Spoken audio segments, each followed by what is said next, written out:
mga boss, nandito tayo sa Tuguegarao. At boss, dapat pupunta tayo sa post office Tuguegarao. Sasadyain natin yung national ID ko kasi trinak namin kapon sa Robinson, Santiago.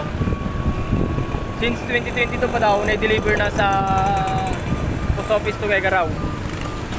Ayan mga kabornik yung Robinsons Tuguegarao. Kasama natin yung malditang yan. Yung mga kabornik, update ko kayo mamaya pag nandun na kami sa post office. Ito pala mga kabornik yung sasakyan natin.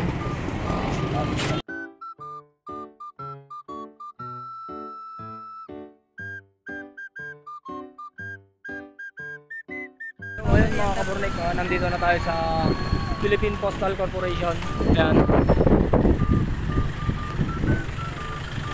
Pagtatanong na tayo. Saan ba pagtatanong?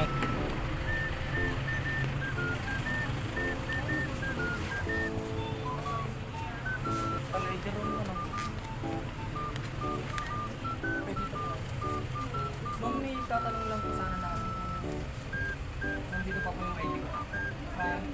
Sa wala pa po kasing binot eh. Pinatrack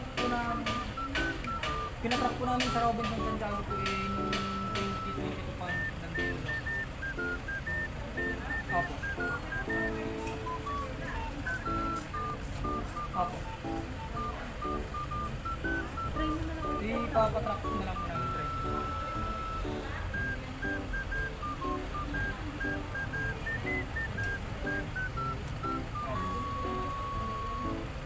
Sige, ipatrack na lang. Saan po ma'am? Ay, thank you po.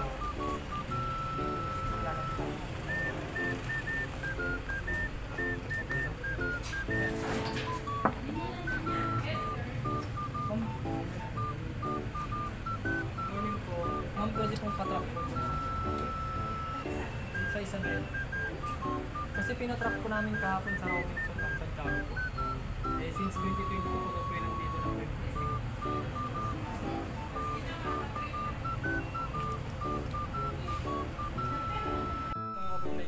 Sabi nila dito noong 2022 April 14 pa. April 14, 2022 pa nakarating doon sa post office Ramon. Patanong na lang natin kay Mr. Kenneth Villegas kung na-encode niya yung ID ko na yun o hindi. Update na lang mamaya mga kaburnet. Ayun mga kaburnet, papunta na kami sa terminal ng Victory Liner. Hindi pa rin recover tong kasama ko, naniningil pa rin. Bigyan mga kaburnet. Ako mag-e-extend, di mo rin sasali yun. Look, content mo mo.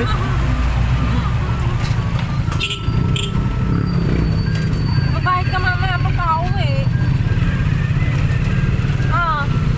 Kahit yung 1,320 o 1,3 na lang, tawag mo na yung 20. Ano? 1,320. Oo.